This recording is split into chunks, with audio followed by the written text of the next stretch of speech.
Teman-teman, dalam bisnis ada yang kita sebut dengan bentuk-bentuk badan usaha. Artinya bagaimana bisnis itu dibentuk dan apa legalitasnya. Mari kita bahas bersama. Legalitas usaha merupakan bukti sah bagi dunia usaha, telah diizinkan untuk beroperasional secara legal. Dengan demikian pengertian badan usaha dapat dikatakan, merupakan kesatuan yuridis atau mempunyai kekuatan hukum, yang menggunakan modal dan tenaga kerja guna mendapatkan sejumlah keuntungan secara legal pula. Berbagai macam badan usaha di Indonesia diantaranya. 1. Berdasarkan jenis kegiatan usaha. Kategori ini diantaranya. Badan usaha ekstraktif, yaitu kegiatan mengambil sumber daya alam. Seperti usaha pertambangan. Badan usaha agraris, melakukan kegiatan yang langsung berhubungan dengan bidang pertanian, perikanan, dan atau perkebunan. Bidang usaha perdagangan, adalah kegiatan membeli dan menjual kembali barang tanpa harus mengubah bentuk produk. Badan usaha industri, merupakan kegiatan pengolahan bahan baku dan bahan penolong, menjadi setengah jadi atau siap pakai. Badan usaha jasa, kegiatan yang dipergunakan untuk memberikan pelayanan dan kemudahan dalam rangka memenuhi suatu kebutuhan. 2. Berdasarkan kepemilikan modal. Pada kategori ini diantaranya. Badan usaha milik negara, biasanya disebut dengan BUMN. Dan badan usaha milik daerah, biasanya disebut dengan BUMD. Kedua tersebut, modal usaha dimiliki oleh pemerintah pusat atau daerah. Badan usaha milik swasta, kepemilikan usaha dimiliki sepenuhnya oleh pihak swasta. Badan usaha campuran, di mana usaha tersebut mendapatkan modal dari pihak pemerintah dan swasta.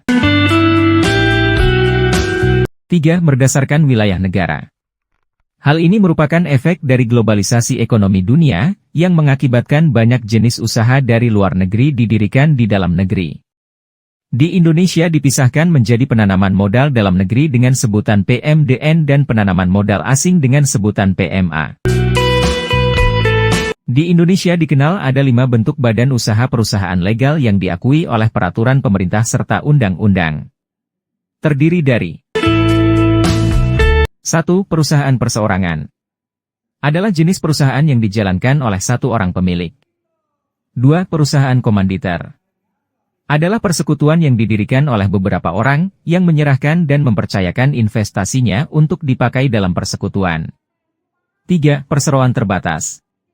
Adalah suatu badan usaha yang mempunyai kekayaan, hak, serta kewajiban sendiri yang terpisah, dari kekayaan, hak, serta kewajiban para pendiri maupun para pemilik. 4. Badan usaha milik negara. Adalah perusahaan dalam bentuk apapun dan bergerak dalam bidang usaha apapun yang sebagian atau seluruhnya, modalnya merupakan kekayaan milik negara.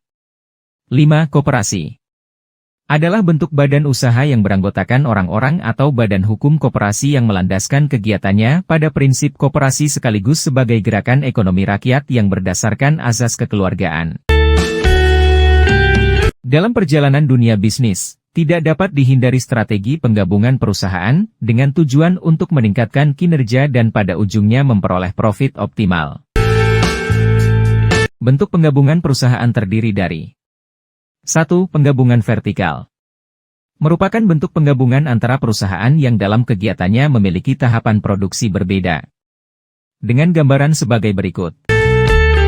Perusahaan dalam melakukan kegiatan produksinya, akan sangat memerlukan dukungan dari beberapa produsen di antaranya. Supplier sebagai pemasok produk pendukung bagi perusahaan penghasil barang jadi. Supplier juga tidak dapat berdiri sendiri, juga harus mendapat dukungan produsen lain.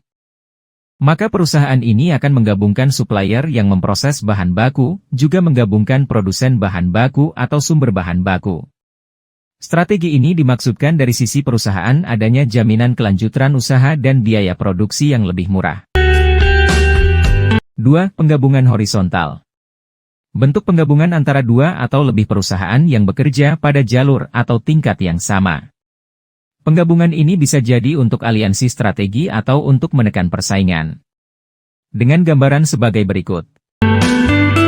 Sebagai contoh, 2 perusahaan distro A dan B, dengan jenis produk dan usaha yang sama, digabungkan menjadi satu perusahaan.